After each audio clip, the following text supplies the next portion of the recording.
चुनावी जनसभा में हमारे साथ मंच पर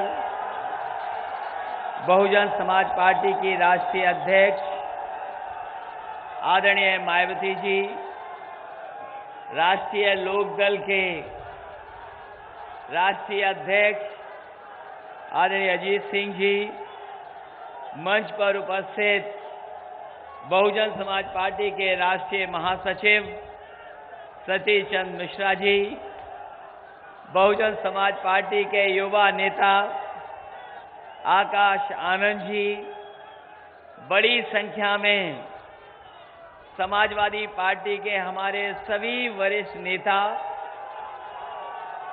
राष्ट्रीय उपाध्यक्ष आदरणीय किरण नंदा जी, प्रदेश के अध्यक्ष नरेश उत्तम जी, बहुजन समाज पार्टी के सभी हमारे वरिष्ठ पदाधिकारी,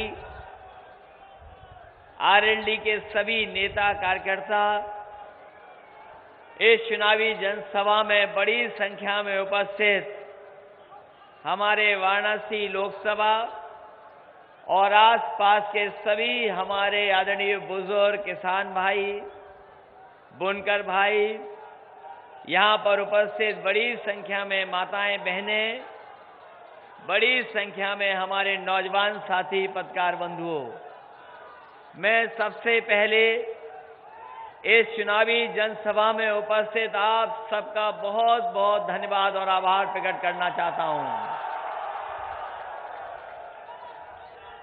ये चुनाव जिस समय हम और आप मिल रहे हैं, चुनाव प्रचार का एक दिन बाकी है। कल के बाद चुनाव प्रचार खत्म हो जाएगा। चुनाव प्रचार खत्म होते ही वोट डालना है और जैसे ही वोट डल करके खत्म होगा, अगर आप दिन गिन लें तो अब केवल 7 दिन बाकी हैं। 7 दिन बचे हैं। देश को नया प्रधानमंत्री मिलने जा रहा है। आप गिन लो, आज के बाद केवल 7 दिन हैं और 7 दिन बाद एक देश का नया प्रधानमंत्री होगा। इसलिए हम वाराणसी के अपने सभी लोगों से निवेदन करने आए हैं, अपील करने आए हैं। वैसे तो न जाने कितने लोग धोखा खाए होंगे। ये धोखे वाली सरकार और धोखे वाले प्रधानमंत्री जी ने न जाने कितनों को धोखा दिया होगा, लेकिन जो धोखा बनारस के लोगों को मिला है, ऐसा धोखा किसी को नहीं मिला होगा। बताओ, यही तो शहर है, यही हमारी धार्मिक नगरी, यही सांस्कृतिक नगरी और धरती का सबसे पुराना शहर, यही तो शहर है जिसमें हमारे देश के प्रधानमंत्री जी ने कहा था कि हम बनारस को क्यूटो बना देंगे। बताओ हमारे बनारस के साथियों, हम वाराणसी में आए हैं कि क्यूटो में आए हैं? और अगर क्यूटो में नहीं आए हैं तो देश को नया प्रधानमंत्री दीजिए, यही मैं आपसे निवेदन करने आया हूं। वैसे मुझे नहीं लगता कि कोई क्यूटो गया होगा। यहां जितने लोग बैठे हैं, कोई क्यूटो गया क्या? अरे ये नौजवान हैं, मोबाइल चला लेते हैं, कभी तस्वीर तो देखी होगी क्यूटो की, तस्वीर तो देखी होगी। और अगर नहीं देखी हो तो जरा टाइप करना उस पर क्यूटो,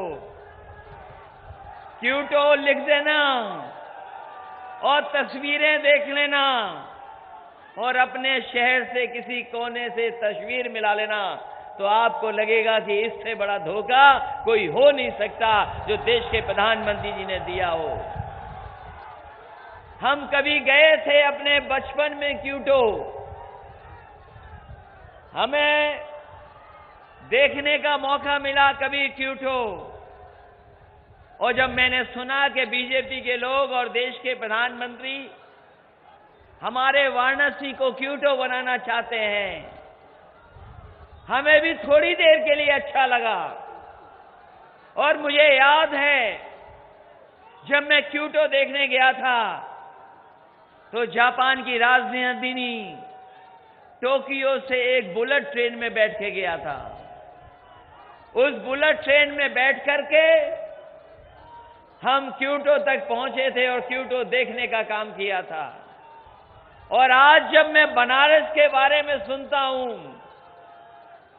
तो हमें दुख होता है, तकलीफ होती है कि बताओ धोखा किसी को दे देते, हमें दे देते और को दे देते, लेकिन सोचो बाबा भोले जी के नगरी को और हमारे बताओ भगवान को धोखा दे दिया।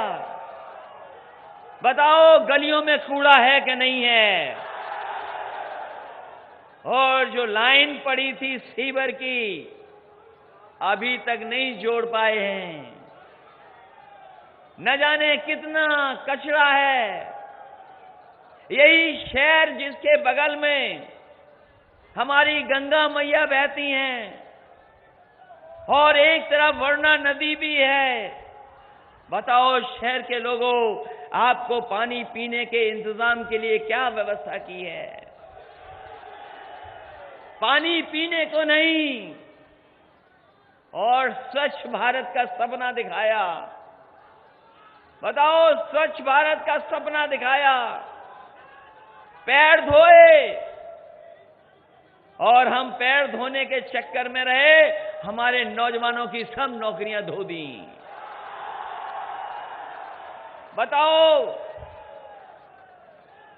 कैसा है हाल गलियों का, क्या हाल बना दिया बताओ। और गंगा मैया की कसम खाई थी कि गंगा मैया हम तुम्हें साफ कर देंगे। और हम आपसे कहना चाहते हैं, जिनकी नीयत साफ नहीं है वो कभी गंगा मैया को साफ नहीं कर सकते। हमारे नाव चलाने वाले लोगों को धोखा दे दिया, हमारे नाव चलाने वालों को उन्हें भी परेशानी में डाल दिया। वादा तो क्यूटो का था, वादा तो गंगा मैया साफ का था, लेकिन वादा ये नहीं था कि हमारे नाव चलाने वालों को भी धोखा दे देंगे। सोचो सोचो कैसे कैसे धोखे खाए हैं आपने। यही बनारस जब लोकसभा के चुनाव में मैं आया था, हमारे साथी जानते होंगे, हमने आखिरी में वादा किया था कि ये जो बनारस के तार दिख रहे हैं, इन तारों को अगर आप जिता दोगे तो तारों को अंदर कर देंगे। बताओ कितने तार अंदर हो पाए हैं अभी, बताइए आप। और ये जो बिजली का दावा करते हैं हमारे बाबा मुख्यमंत्री, ये जो बाबा मुख्यमंत्री कहते हैं कि बिजली हमने दी है बनारस में, अरे हमारे पत्रकार साथियों जानते होंगे, वो तो समाजवादी लोग थे। हमारा सीना बड़ा हो ना हो बड़ा, लेकिन हमारा दिल बड़ा है। और हमारे साथी जानते होंगे कि एक पूरे हमारे बुजुर्ग विधायक, हमारे एक पूर्व बुजुर्ग विधायक धरने पे बैठ गए थे। वो ऐसे धरने पर बैठे और उन्होंने कहा कि जब तक वाराणसी को 24 घंटे बिजली नहीं मिल जाएगी तब तक हम धरने से नहीं उठेंगे। हमें जानकारी मिली, उस समय के जिलाधिकारी और पुलिस कप्तान ने हमें बताया कि एक बुजुर्ग विधायक हैं, उम्र बहुत है, उम्र बहुत है, अगर आपने बिजली नहीं दी तो हो सकता है उनका स्वास्थ्य गड़बड़ हो जाए। हमने उन्हें बुलाया और बुला करके उनकी तकलीफ सुनी, और सुनने के बाद मैंने कहा कि अगर यही मांग है आपकी और इसके बाद आप भूख हड़ताल तोड़ दोगे तो हमने कहा हम आपका वादा पूरा करते हैं। और उस दिन के बाद कभी भी बनारस में 24 घंटे बिजली कभी नहीं गई। हम तो बधाई देंगे उन विधायक अगर भूख हड़ताल पे न बैठे होते तो शायद बिजली नहीं मिलती। और विधायक जी से मैंने वादा किया था और उन्होंने भी हमसे वादा किया था कि हम उत्तर प्रदेश का बिजली का कोटा बढ़वा देंगे। लेकिन बताओ बनारस के लोगों, जो वादा तोड़ दें, कोटा नहीं बढ़ा बिजली का। और देखिए, जिन्होंने बिजली दिलाई 24 घंटे, उनकी टिकट काट दी। अब पता नहीं रिटायरमेंट में किस घाट के पास बैठे भजन सुन रहे होंगे। बताओ, अपने लोगों को धोखा देते हो ये। और कभी कभी बाबा मुख्यमंत्री भी न जाने क्या क्या कहते हैं। बताओ साथियों, ये चाय वाला बन करके आए थे और हमें और आपको धोखा दे दिया। बताओ बनारस के लोगों, चाय के बहाने लोगों ने समर्थन दे दिया। अब तो जान गए होंगे चाय कैसी निकली है। और वही चाय वाले अब चौकीदार बन करके आ रहे हैं। क्या आपको भरोसा है ऐसे चौकीदार पर? और आपके प्राचीन न जाने कितने मंदिर तोड़ दिए गए। बताओ, हमारी विरासत को खत्म कर दिया, जो सदियों से सजोई थी विरासत। बताओ, न जाने कितने मंदिर तोड़ दिए। बताओ, मंदिर तोड़े कि नहीं तोड़े? मंदिर तोड़ दिए। वो हमारी विरासत थी, जो हम आने वाली पीढ़ी को विरासत दे करके जाते। इन्होंने हमारी विरासत को भी खत्म करने का काम किया है। ये चौकीदार बन करके आए हैं। और वहीं बाबा मुख्यमंत्री जी उत्तर प्रदेश में हैं। उन्होंने कानून व्यवस्था को ठीक करने के लिए सदन में कहा कि जाओ, कानून व्यवस्था ठीक हो जाएगी अगर आप ठोक दोगे। और ठोको नीति का असर ये हुआ है कि कोई किसी की सुनवाई नहीं।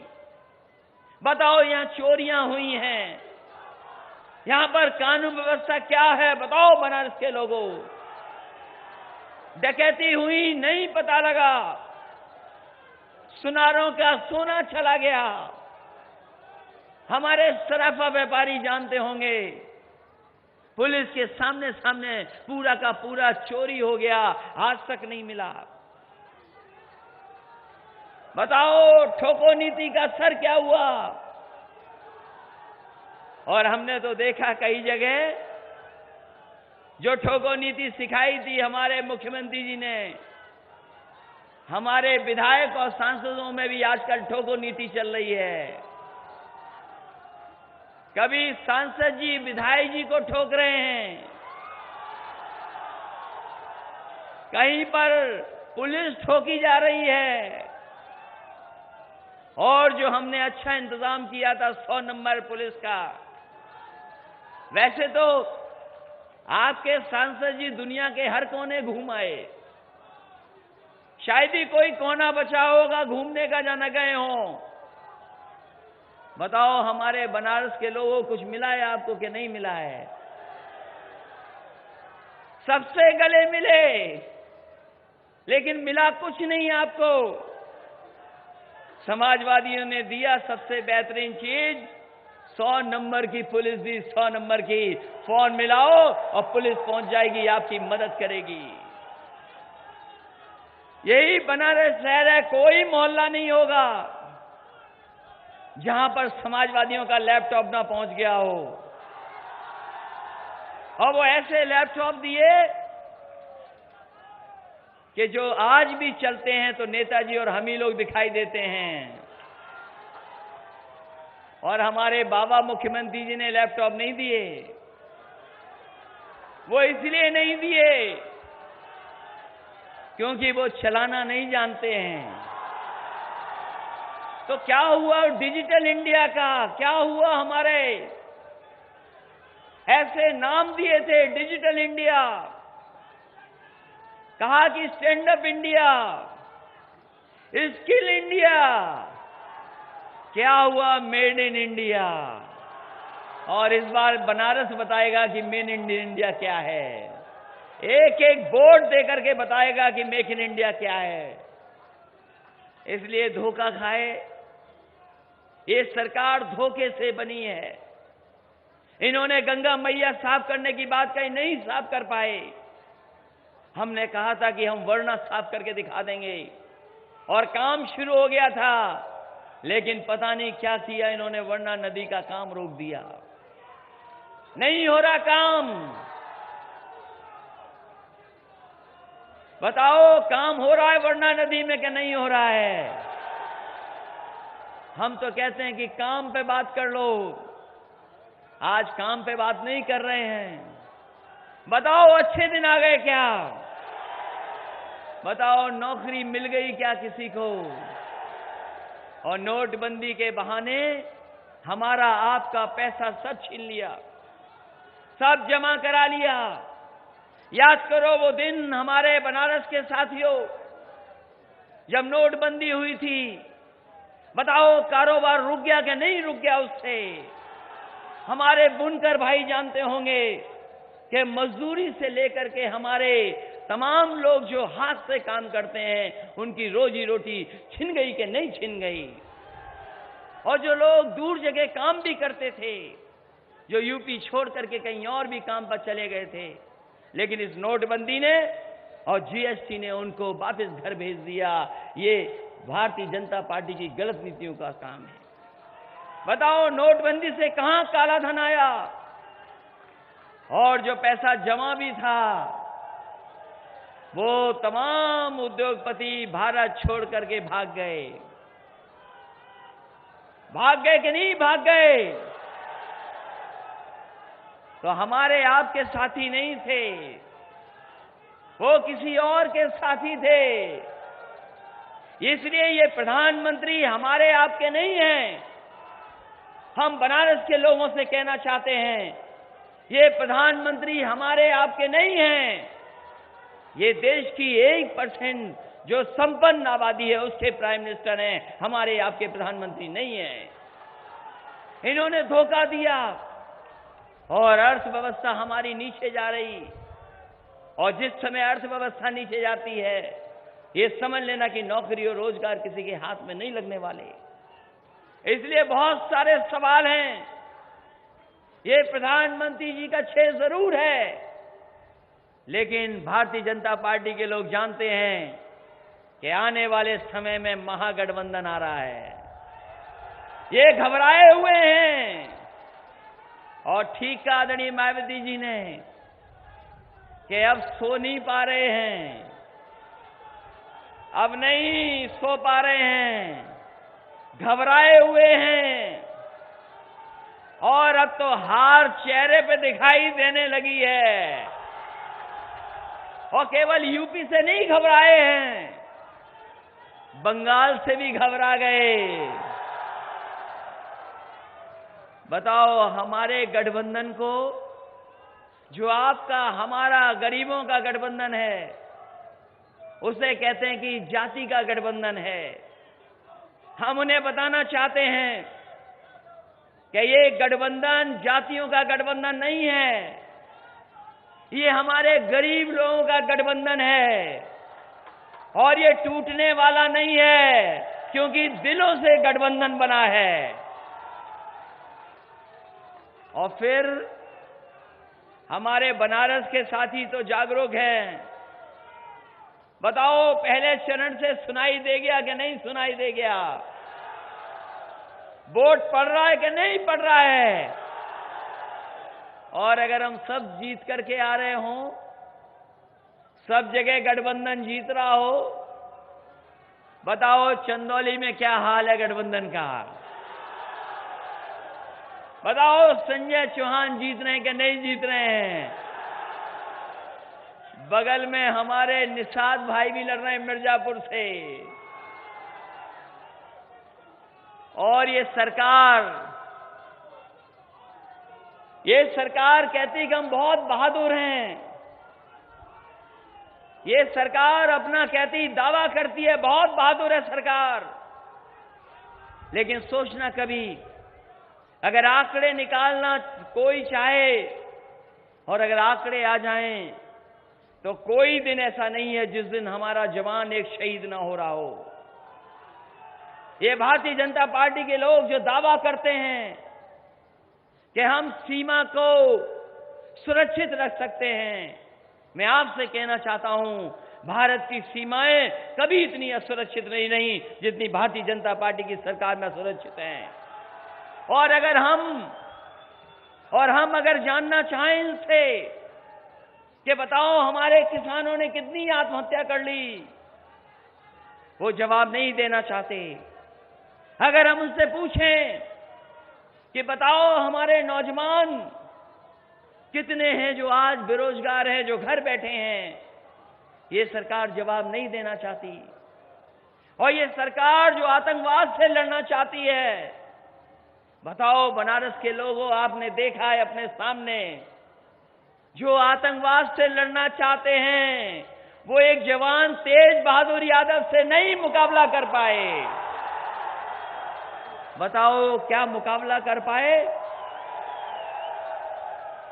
ये जवान कुछ सवाल लेकर के पूछना चाहता था। इस जवान के पास कुछ सवाल थे। बताओ आप दाल अच्छी नहीं दे पा रहे हो और बनारस में रबड़ी खा रहे हो, यहां रोटी नहीं दे पा रहे, आप इनको वर्दी नहीं अच्छी दे पा रहे। इनकी मांग इतनी तो थी कि मोजे अच्छे मिल जाएं, हमें जूते अच्छे मिल जाएं, हमारी वर्दी अच्छी मिल जाए, हमें बुलेट ट्रेन नहीं चाहिए, हमें बुलेट प्रूफ जैकेट चाहिए। बताओ ये जवाब नहीं दे पाए। बताओ ये सरकार केवल एक जवान से घबरा गई हो, क्या आतंकवाद से लड़ेगी सरकार? इसलिए साथियों, ये बनारस का चुनाव देश देखेगा। ये बनारस की पहचान और बनारस के बारे में दुनिया जानती है। यही लोग जो दावा करते थे, झूठा सपना दिखाते थे कि देखो दुनिया के लोग हमारा कितना सम्मान कर रहे हैं। जब फ्रांस के प्रेसिडेंट आए थे, जो उद्घाटन किया था, जो सबसे बड़ा सोलर प्लांट लगाया आपके मिर्जापुर में, यही भारतीय जनता पार्टी के प्रधानमंत्री जी और फ्रांस के राष्ट्रपति को लेकर के आए थे। कभी सोचो किसने बनाया था वो? बताओ समाजवादियों ने बनाया था कि नहीं बनाया था? और दुनिया के दूसरे एक राष्ट्रपति जी को लाए थे, दिल्ली में मेट्रो से बैठा करके नोएडा तक लेकर के गए थे। वो बताओ सपा और बसपा ने वो मेट्रो बनाई थी कि नहीं बनाई थी? बहुत गले मिले दुनिया के न जाने कितने लोगों से, और जब 5 साल पूरे हो गए तो दुनिया के अखबार क्या लिखते हैं? दुनिया के अखबार जो सबसे बड़े अखबार है, वो लिखता है कि अगर सरकार दोबारा आ गई तो भारत से लोकतंत्र खत्म हो जाएगा। दूसरा अखबार लिखता है, जिसने कभी तारीफ की तब कुछ नहीं कहा, और अगर उसी दुनिया की सबसे बड़ी मैगजीन ने लिखा कि ये जो प्रधानमंत्री हैं ये समाज को बांट देते हैं, ये समाज को बांटने वाले प्रधानमंत्री हैं, तो कहते हैं कि लिखने वाला पाकिस्तानी है। सोचो अगर दुनिया जान गई है कि लोकतंत्र खत्म होने जा रहा है, और दुनिया अगर ये जान गई है कि प्रधानमंत्री जी का गुजरात मॉडल कोई मॉडल नहीं था, वो जातियों को बांटने वाला और धर्म के बीच में नफरत फैलाने वाला मॉडल था। तो बताओ बनारस के लोगों, मदद करोगे कि नहीं करोगे? हमारे ये नौजवान किसान तो मदद करेंगे, लेकिन हम आपके माध्यम से उन पढ़े लिखे लोगों से भी निवेदन करना चाहते हैं, उन व्यापारियों से भी निवेदन करना चाहते हैं जो जागरूक हमसे ज्यादा हैं, हमसे ज्यादा जानते हैं चीजें। हम उनसे जानना चाहते हैं कि बताओ देश का लोकतंत्र खतरे में है कि नहीं है? और अगर लोकतंत्र खतरे में है तो चाबी आप पर है। आप हिसाब किताब कर सकते हो। देश में जीत हार होगी, हम जीतेंगे, सीटें ज्यादा जीत रहे हैं, लेकिन बनारस में भी साइकिल चले, यही हम आपसे निवेदन करने आए हैं। और हम एक बात और कहना चाहते हैं, ये कांग्रेस पार्टी जिसने आजादी के बाद से अभी तक धोखा दिया हो, गलत रास्ते पर देश को ले जाने का काम किया हो, आप सोच समझ करके कभी ठंडे दिमाग से सोचना। जो रास्ता कांग्रेस का है वही बीजेपी का है, और जो कांग्रेस है वही बीजेपी है, और बीजेपी और कांग्रेस में कोई फर्क नहीं है। वो कहते हैं कि हमें बीजेपी नहीं रोकनी है, हमें अपनी पार्टी बनानी है। बताओ ये चुनाव लोकतंत्र बचाने का है कि अपनी पार्टी बनाने का है? और अगर लोकतंत्र बचाने का है तो हम अपने सभी लोगों से कहते हैं कि एक भी वोट बढ़ने ना पाए और एक भी वोट घटने ना पाए। इन्हीं शब्दों के साथ हम एक बार फिर अपने समाजवादी पार्टी की प्रत्याशी शालिनी यादव जी के लिए आपसे सहयोग और मदद मांगने आए हैं। बताओ मदद होगी कि नहीं होगी? ये समाजवादी पेंशन देने वाले लोग हैं। बीजेपी के लोग माताओं बहनों का सम्मान नहीं करते हैं, केवल धोखा देते हैं। और फिर अगर तेज बहादुर लड़े होते तो बताओ क्या होता? और अगर तेज बहादुर नहीं लड़ पाए तो बताओ नौजवानों, आप तेज बहादुर बनोगे कि नहीं बनोगे? अगर तेज बहादुर बन सकते हो तो साइकिल चलेगी, कोई दिखाई नहीं देगा, क्योंकि उन्होंने कोई वादा नहीं पूरा किया है। इन्हीं शब्दों के साथ हम आप सबसे निवेदन कर रहे हैं, अपील कर रहे हैं कि शालिनी यादव जी की मदद करें, और दूसरे हमारे प्रत्याशी डॉक्टर संजय चौहान लड़ रहे हैं, उनका भी सहयोग करना, मदद करना। दोनों के दोनों साइकिल चुनाव चिन्ह पर लड़ रहे हैं, और ये गठबंधन आने वाले समय में देश को नई दिशा में लेने करके जा रहा है। ये बीजेपी के लोग जो कहते हैं कि हम नया भारत बनाना चाहते हैं, हम उन बीजेपी के लोगों से कहना चाहते हैं, ये गठबंधन देश को नया प्रधानमंत्री देने जा रहा है, और नए प्रधानमंत्री के साथ साथ नया भारत बनाने का काम ये गठबंधन करेगा। आप सबका बहुत बहुत धन्यवाद, बहुत बहुत आभार प्रकट करता हूं।